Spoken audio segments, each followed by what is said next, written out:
Mais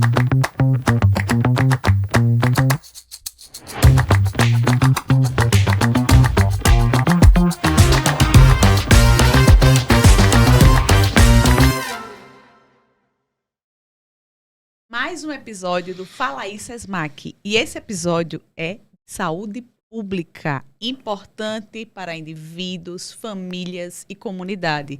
Um tema que precisa ser falado, né, João? Muito. Muita gente são impactada com esse problema em relação à questão das drogas.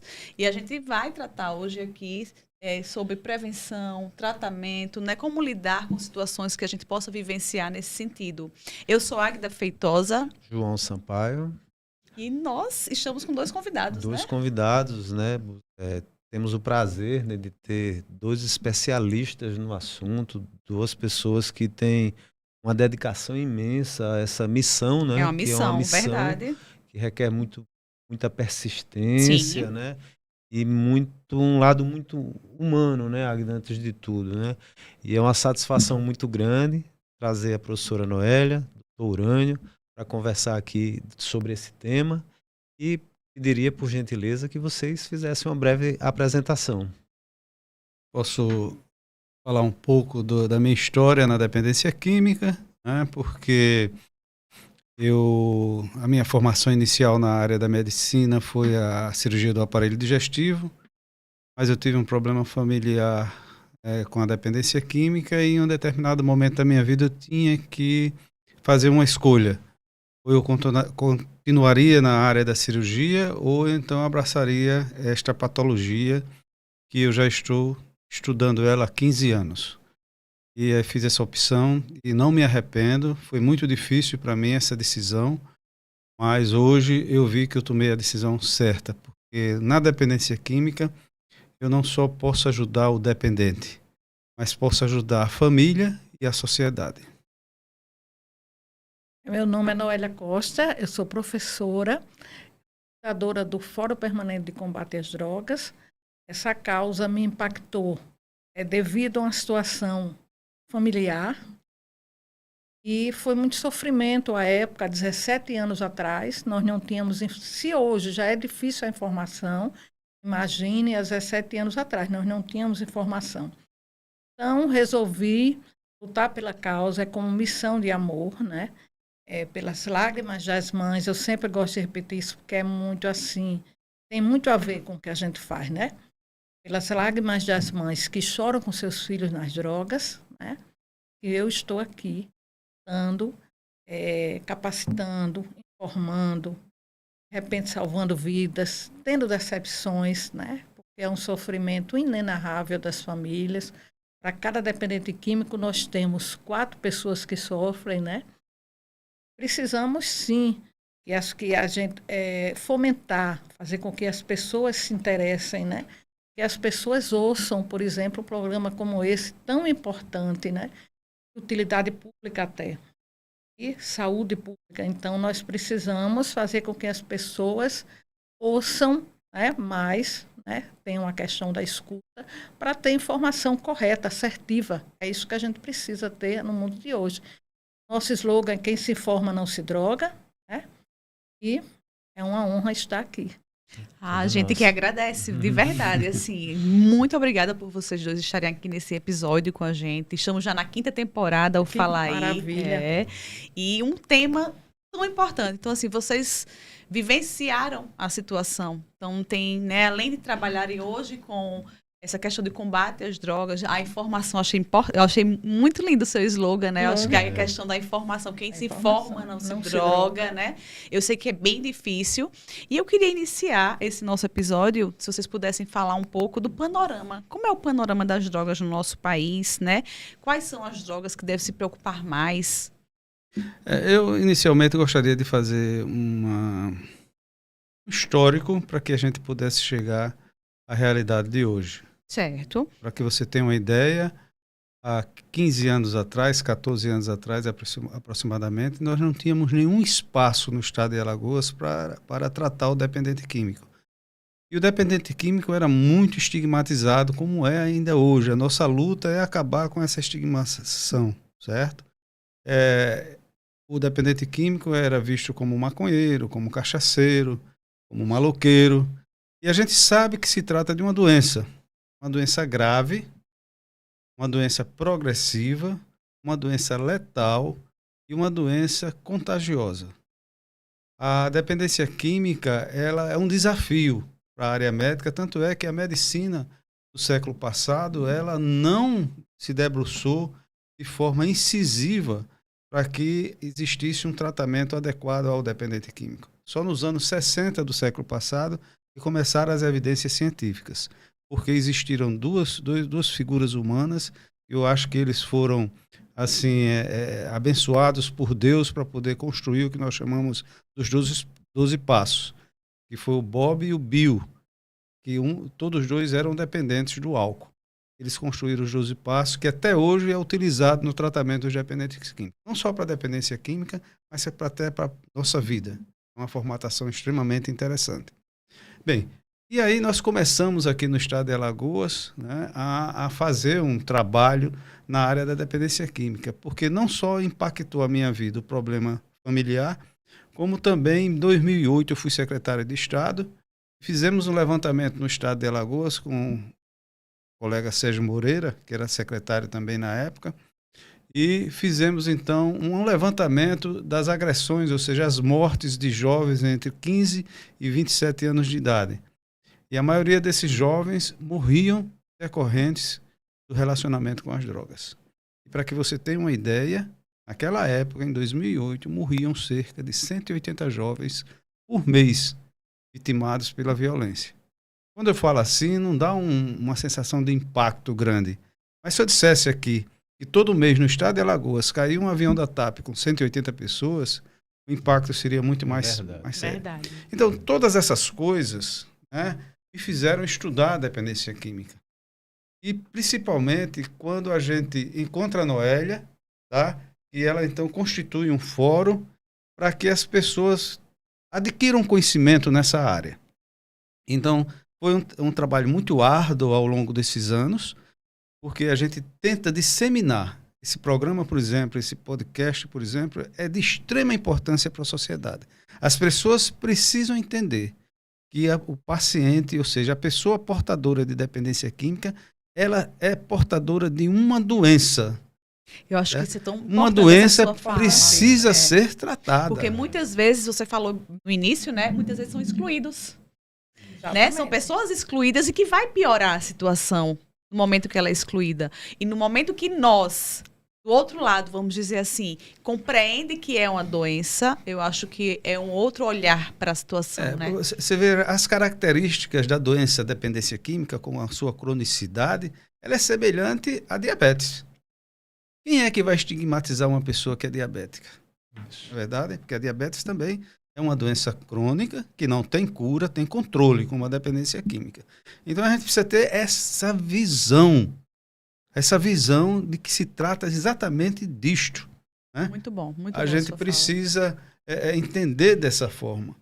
Muitas vezes o paciente, quando chega na nossa clínica, na clínica Árvore da Vida, a gente tem muito cuidado no acolhimento para que não haja essa fala, né? Olha, caiu de novo, você não tem jeito, né? Você é vagabundo. Isso é abominável. Eu não admito que um funcionário meu ou um técnico em dependência química tome uma postura desse tipo.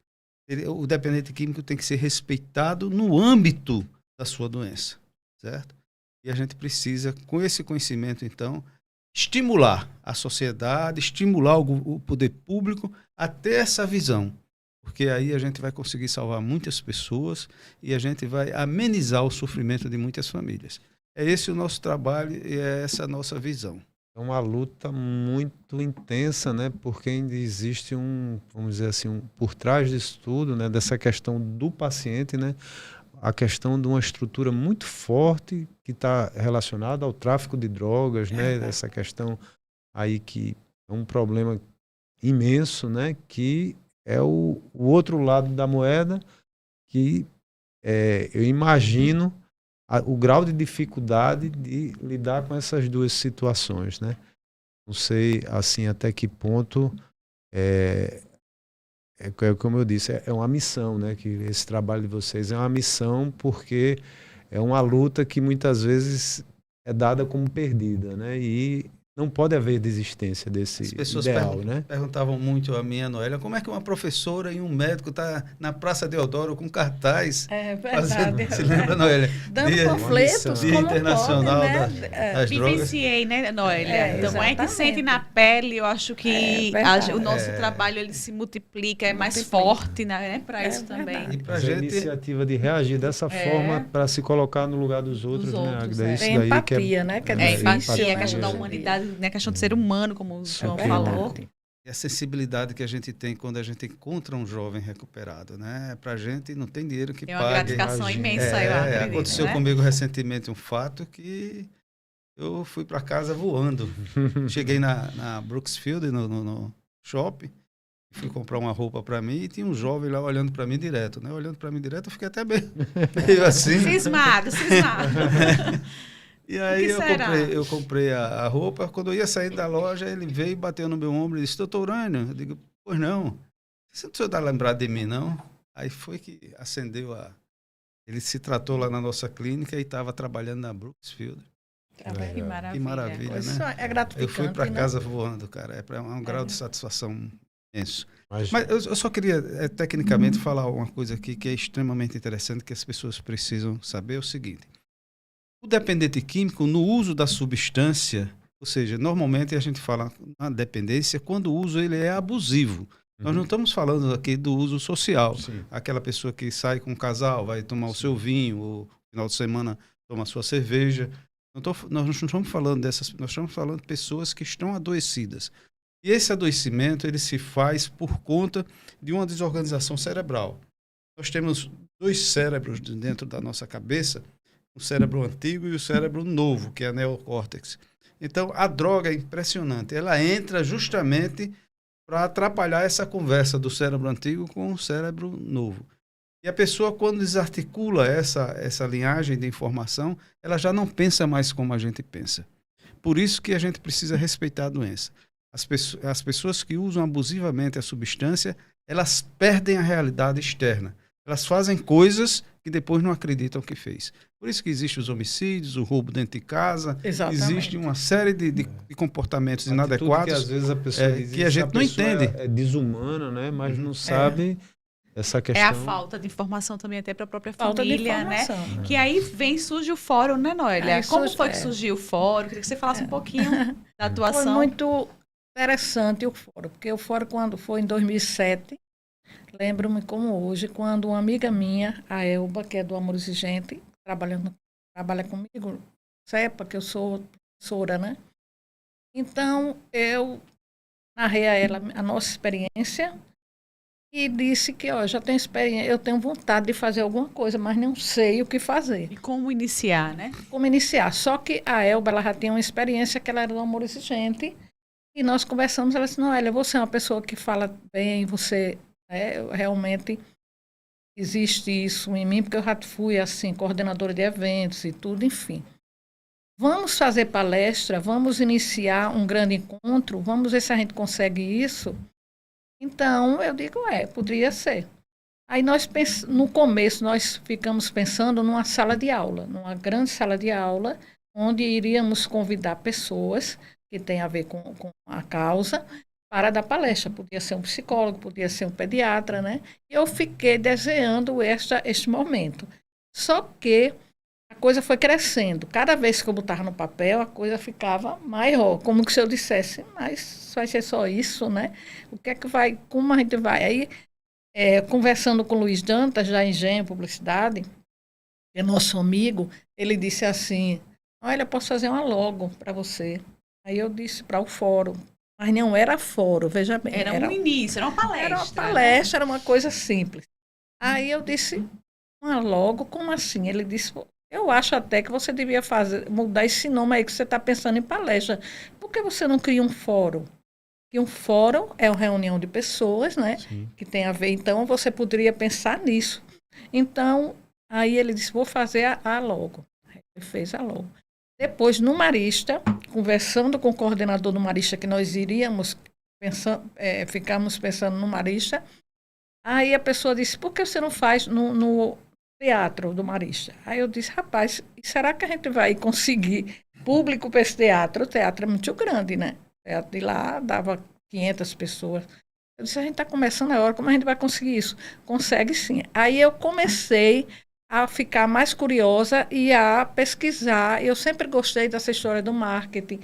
Tal. Aí pensei nos Correios. Eu disse, a gente pode fazer uns panfletos e mandar pelos Correios.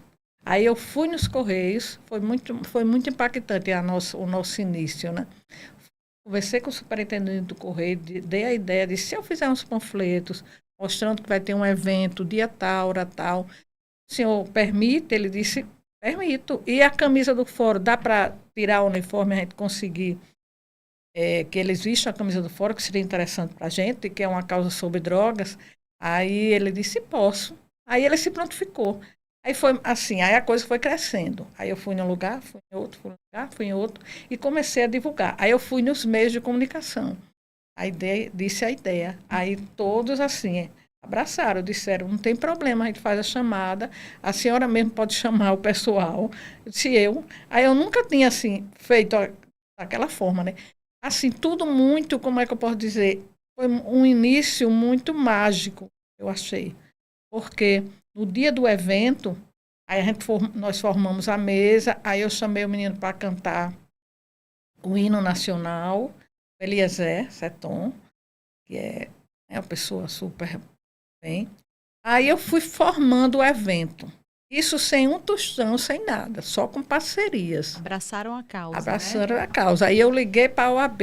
Eu disse, a OAB pode ser que também entre na situação. Como no Estado não existia prevenção, não existia um fórum, não existia esse tipo de movimento, então foi muito lindo. No dia do evento, as pessoas foram de ônibus, foram nos seus carrões, foram a pé, e nós conseguimos mais de 700, acredite se quiser, mas eu tenho tudo registrado. Foi dia 11 de outubro de 2007. Nós conseguimos que fossem 700 pessoas que não coube praticamente dentro daquele teatro. E fizemos um lindo evento com vários depoimentos. Interessante que a gente não tinha muito o que colocar no panfleto. Eu me lembro como hoje que eu não tinha locais de tratamento. Né, Torane? A gente não tínhamos o que colocar muito. Aí tinha Jericó, que estava ainda iniciando, então tinha o desafio jovem. Eu não tinha o CAPSAD, né? Alguma coisa, mas não era uma informação grande de você. Aí também nós bolamos o panfleto inteligente. Tipo, eu disse, olha, o povo hoje em dia pega panfleto e pode sacudir. A gente tem que botar informação também de utilidade. A gente botou 190, a gente começou a botar bombeiro, não sei o quê, porque aí alguém pegasse e um panfleto que fosse também Frente e Com a verso. aptidão de informação, né? E também eu tive a ajuda, né, da Jantas, e eu fui buscando as parcerias, e foi muito mágico.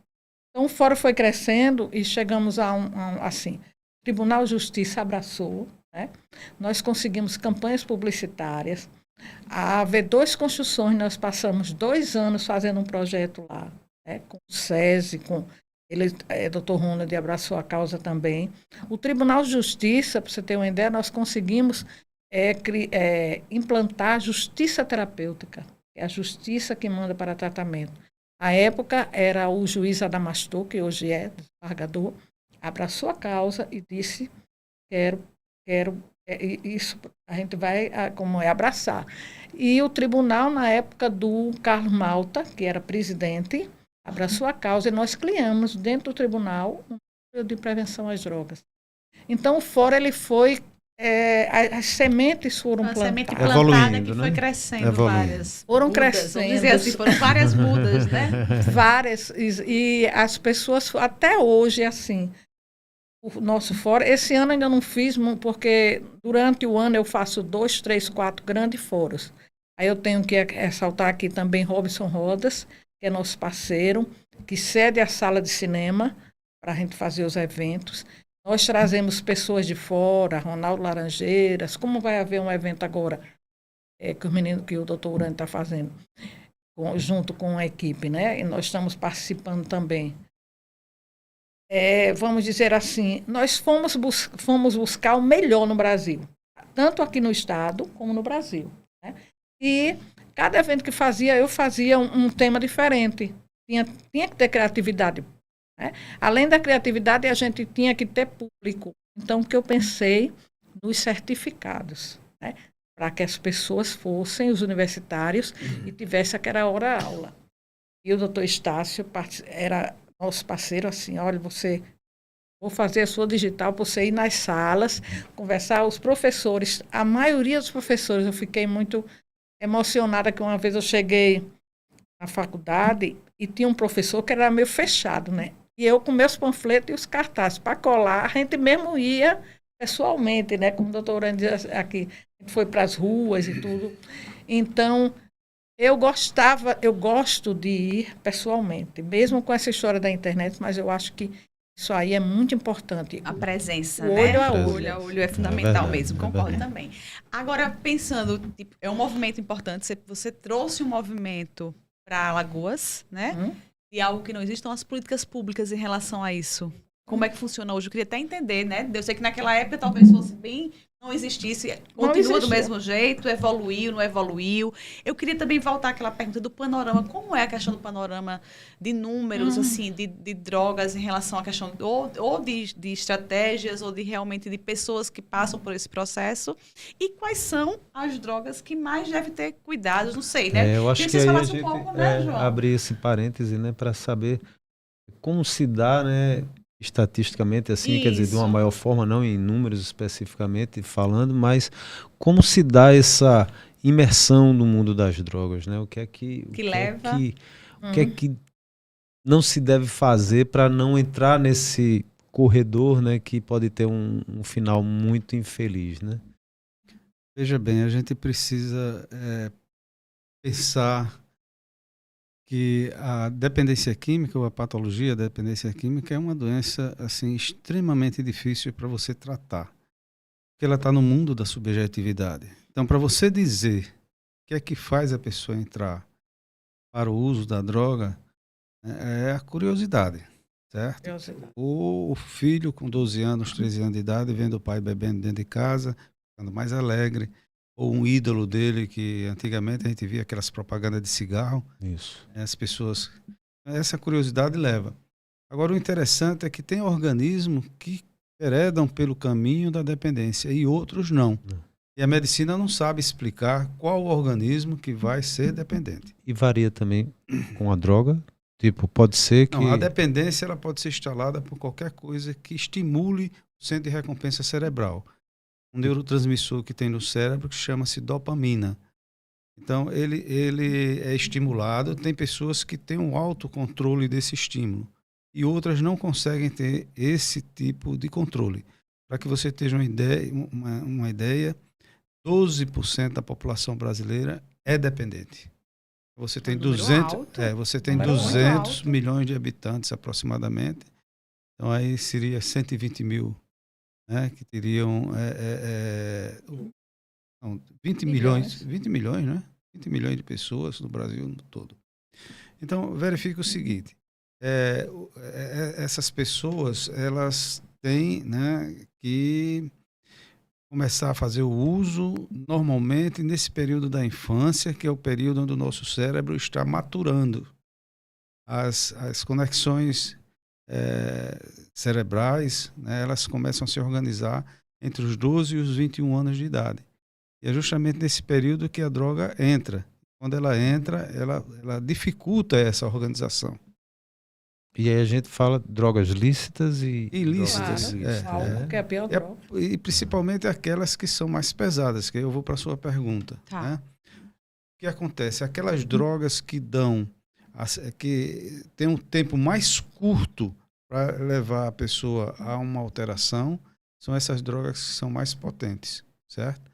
E, por exemplo, o próprio crack, né? A pessoa faz a inalação do crack, em 11 segundos ele já começa a ter efeito, porque é feito por via respiratória. Instantâneo, né? E aí essa compulsão que dá, você, por exemplo, eu sempre dou esse exemplo e gostaria de dar aqui também. Você vai numa lanchonete, tá? E come um sanduíche delicioso, 3 meses depois, você passa perto da lanchonete, você lembra daquele sanduíche que você comprou. Muitas vezes você comenta com a pessoa que está dentro do carro. Eu passei aqui e comi um sanduíche muito delicioso. Mas tem pessoas que salivam. Aí você já vê a diferença da individualidade. Então, tem pessoas que usam droga, né, e se controlam, conseguem e outras que não têm esse controle. E outra coisa, existe uma alteração fisiológica no uso da droga. Por exemplo, um menino de 12, 13 anos vai para uma festa, chega na festa, tá tímido lá, essas coisas todas, o coleguinha chega para ele e diz assim, rapaz, por que você tá tímido? É porque eu sou assim mesmo. Ele diz, rapaz, fuma um baseado, ou toma uma lapada de uísque que você Se anima. se anima. Se anima. E ele faz isso e realmente se anima. A gente não pode estar mentindo, né? A droga dá prazer. Isso. Ele se anima quando se torna alegre. Quando ele for para outra festa, o que é que ele vai fazer? Aí vai fazer a mesma coisa. A mesma coisa, na verdade. Só que quando ele vai fazer, ele não vai ter mais a sensação que ele teve a primeira vez. Por quê? Porque o organismo reconheceu que entrou uma coisa estranha, certo? Então ele se prepara para uma nova possibilidade daquela coisa estranha entrar. Então, quando ele faz o uso pela segunda vez, ele percebe que não teve a mesma sensação da primeira. O que é que ele vai fazer? Vai aumentar a quantidade. E a concentração. Aí começa o processo de dependência, certo? Agora a gente não sabe qual o organismo que vai enveredar por esse caminho. A gente precisa ter muito cuidado, dar exemplo dentro de casa.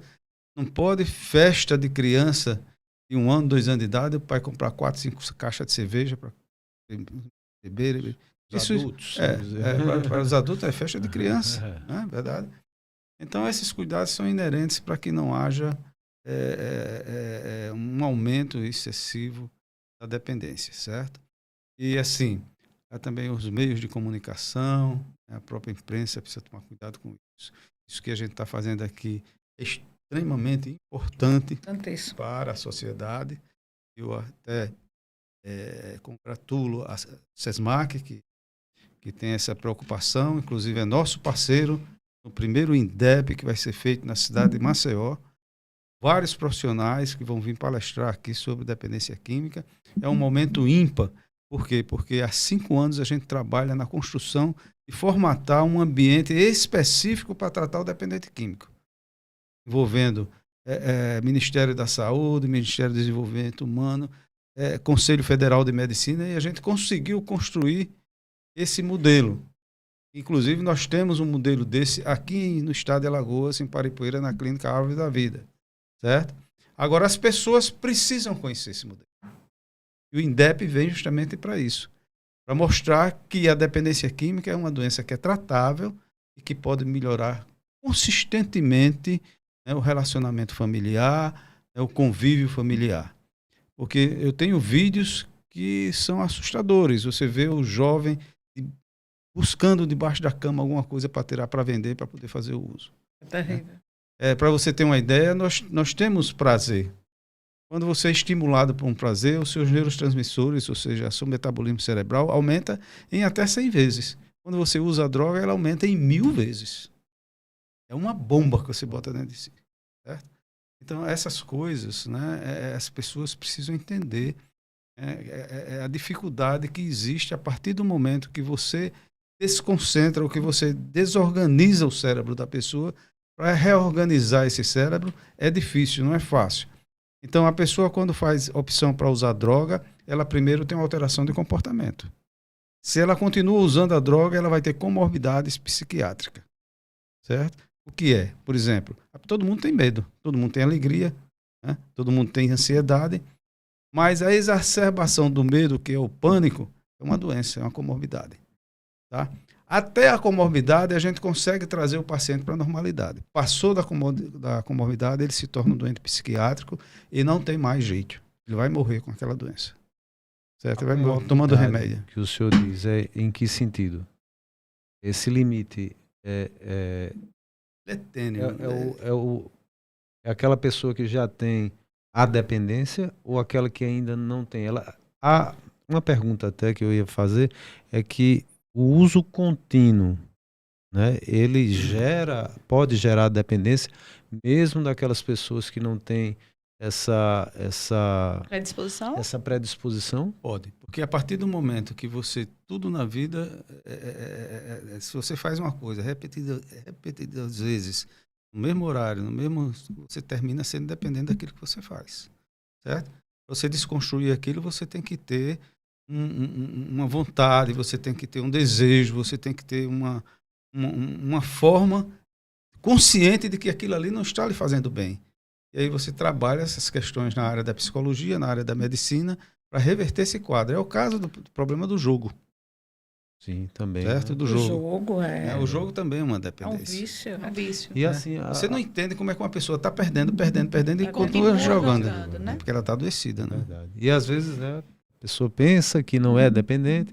Não, eu controlo, né? Eu Muitas só uso pessoas quando acham que está quero, né? controlado, né? Mas Isso nós cai chamamos a nessa- negação, né? A fase da dependência química, que é a negação. Eu uso, paro quando eu quero, eu domino a situação. E é uma forma dele se auto-enganar, dele botar uma venda nos olhos e não querer enxergar o problema dele. Eu fico pensando, né? Isso acontece com a família também. É isso que eu ia chegar no ponto Ou- da ou família. de- Como é ou que por família é desconhecimento, importante. né? Ou puro Eu desconhecimento. queria entender que vocês falassem um pouquinho mais. Desinformação. Existe Olha a aí. questão do indivíduo, né? O doutor Urânio colocou muito como é o processo, que é uma doença, né? E que cada pessoa tem a sua particularidade, sua individualidade, tem o organismo que aceita, o que não e que evolui. E existe a família. Família. E existe a sociedade também, né? Mas vamos Sociedade. para a família, né? O sofrimento que causa na família de vários aspectos. Então, eu queria que você falasse um pouquinho mais como funciona, de experiência que você já teve. A família ela é importantíssima em todos os sentidos, né? No tratamento, porque sem a família não existe tratamento, né? Então, nós precisamos trabalhar essa sociedade que está adoecida, que é química, né? Como o próprio doutor Urânio disse, a questão repetitiva do uso, né? E o exemplo, o doutor Urânio falou aqui também, o exemplo. Qual é o exemplo que um jovem tem hoje dentro de casa, dentro do ambiente familiar? Às vezes uma família disfuncional ou não, independente disso. Tem o exemplo de ver seu pai bebendo, né? Desse pai achar até que a criatura, o adolescente ou a criança, um dia vai ter que beber. Né? Então, ele bebe Quando se torna homem, né? Tem esse estímulo, né? esse Quando se torna estímulo. adulto, né? E tem... Porque é uma cultura, né? Então, isso. quando eu digo assim, na minha visão também o álcool é a pior droga que existe, que é uma droga de violência doméstica, urbana e de trânsito, né? E muito comemorada, né? muito, Toda a sociedade, né? e muito difícil de recuperar, né? Porque as pessoas saem da clínica e vai, se for para o aniversário de boneca, tá lá. De boneca, eu digo, de uma maneira de falar, até de uma criança. Né? Festividade Qualquer pequena ou grande, festividade, você tem o álcool inserido ali. E ali, eu acho que o início de tudo está na família. Né? A família, ela é prioridade, vamos priorizar a família em todos os sentidos, até na prevenção. Porque se você tem uma família que almoça junto, pelo menos faz o café da manhã junto, janta junto e conversa, e dá exemplos, não precisa preconceituar, nem criticar, nem dizer, não, olha, não, se você usar não sei o que, eu não quero que você... Não, eu acho que não deve ser assim, porque o próprio adolescente vai desligar os ouvidozinhos dele. Então, você mostra um exemplo, né? Você, por exemplo, mostra, aconteceu isso e isso, fulana, você viu na TV o que aconteceu com fulano, então você dá aquele exemplo. Você também não beba, na nossa visão aqui, né? Beber em frente ao seu filho, incentivar o uso abusivo do álcool, né? É a família que às vezes hoje em dia temos famílias disfuncionais, né? Então, o processo da questão da prevenção e do tratamento, a família entra totalmente num contexto importantíssimo, né? Aí você vê o grupo de mútua ajuda, né? De mútua ajuda, como Amor Exigente, que trabalha isso, né, que tem reuniões nas igrejas, tem reunião nos capuchinhos, né, doutor Urânio? São várias reuniões. Então, a família, ela é importante em todos os sentidos. Então, eu já vi, por exemplo, já fizemos um fórum uma vez na sala de cinema do Maceió Shopping, e o que aconteceu? Foi muito impactante, assim, para mim, no caso, né? A avó foi para o evento, né, e levou o neto. E o neto ali, caladinho, ela levou ele praticamente a pulso. E estava lá. Quando terminou o evento, ela se dirigiu a mim. Aí disse, professora, eu vi tudo isso, porque a gente faz um evento sempre de muita vamos dizer, de muita prevenção, de muita informação, de muita motivação, né? Mas eu estou trazendo aqui o meu neto, que usa droga, e eu preciso tratar dele. Ele precisava ouvir isso, ele não queria vir. Menino calado. Então, ela narrou o que aconteceu já. Quer dizer, já tinha acorrentado o menino, porque ela acorrentava por conta do vício e por conta dos traficantes. Então, ela tinha medo, né? E aí conversamos e o menino calado. E eu fui conversar com ele, ele disse assim, não sei porque ela me trouxe, porque eu vou continuar usando do mesmo jeito. Repare que coisa triste, né? Aí depois, nós encaminhamos essa avó para, nós vamos dizer que nós trilhamos o caminho dessa avó de uma forma assertiva, mostrando, olha, a senhora vai em tal lugar, e tal lugar, e tal lugar, para que o seu neto inicie um tratamento. E a senhora, que ela estava tão acabada, né, uma mulher até que não era, é uma avó, mas é uma avó nova, né? E ela estava acabada, então eu disse, a senhora precisa Porque adoece participar. também, né? Adoece, A família adoece, né? codependente da situação. Então, ela começou a participar do Amor Exigente. Nós indicamos o local, que é um local que você vai, como se fosse uma grande terapia, né? Um grupo que se reúne ali, cada um com seus problemas. Então, depois que ela começou a frequentar o grupo, ela começou a se cuidar. Ela precisava se cuidar para cuidar do neto dela. Então, com o tempo, ela depois deu o retorno, porque isso existe às vezes, nem sempre, mas às vezes existe, que você encontra, às vezes, as pessoas, como o doutor Urânio encontrou, uma pessoa recuperada, eu já encontrei em determinado momento e me procurou e disse, eita, professora, você está lembrada de mim? Eu fui para o seu evento todo arrumadinho e ele antes estava no uso da droga, estava totalmente detonado. Né? Então, é isso que é gratificante para a nossa causa, né? A informação é tudo na vida. O que a gente está fazendo aqui, informação é poder, né? É prevenir, é chegar antes, né, doutor Urânio? Isso é tudo que precisa ser feito, né? E a adolescência é uma fase vulnerável, né? Porque os amigos, né? Você Os vai muito amigos, pelo aquele seu grupo, né? Há uma influência. Não diga que não, mas há uma influência, né? Referência, né? A referência dos amigos é muito forte durante essa fase, né? Você tem uma ideia? Você faz, eu não faço, eu vou ser excluída, né? E hoje as tribos, né? Hoje As tribos, isso mesmo. Para você ter uma ideia, a estatística mostra que uma família, quando vem saber que seu filho está usando droga e ela reconhece que ela está usando droga, já se passaram em média 3 anos de uso. Olha quanto tempo. Eles desenvolvem uma capacidade enorme, né, de se proteger da ilicitude que vivem. E disfarçar, né? É impressionante. E quando a família, aí vem um processo de adoecimento da família, quando a família sabe que ele está usando droga e está havendo alteração de comportamento, a família sempre acha que vai conseguir resolver o problema com um carão, com um castigo, às vezes até com uma agressão física. Né? Não tem a ideia de que isso não resolve.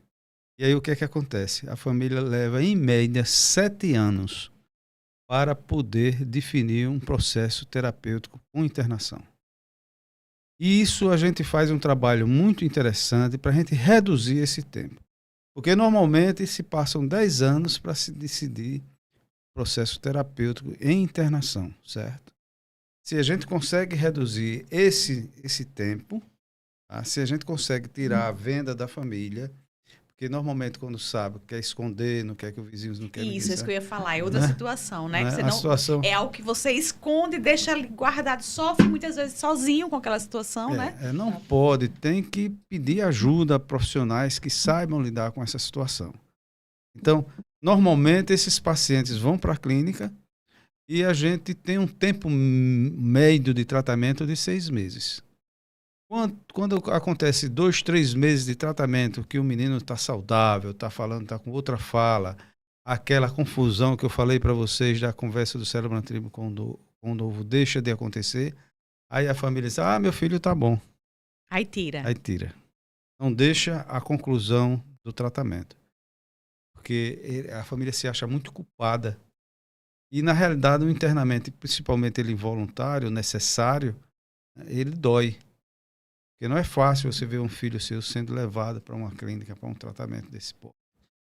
Esse é um sofrimento muito grande que a família passa. Mas a família precisa entender que essa decisão dela é um ato de amor.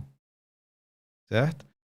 Então vejam vocês, tudo isso que a gente está falando aqui, vão vir profissionais de fora, tá? Até a nível internacional. No dia 13 e 14 de novembro, no auditório do SESMAC, nós vamos ter um grande encontro para discutir toda a problemática da droga a nível internacional. E assim, eu falo com a pena de dizer que o episódio está terminando. É verdade. Mas essa informação que o doutor Urânio está trazendo desse fórum, ele está aberto para a comunidade, doutor? Para todo mundo que quiser participar, está aberto a todos. Então, estamos terminando esse episódio. É um episódio importante, trazendo um pouquinho da fala da Noélia, que a informação, ela muda tudo, né, Noélia? Tudo, né? E o doutor Urânio coloca aqui questão que é uma doença. Então, vai ser um momento de discutir tudo isso que a gente está falando aqui com profissionais de diversas áreas e que vai dar esse suporte para quem está vivenciando esse momento, que não é um momento fácil, né? Seja o indivíduo, seja a família, seja a comunidade.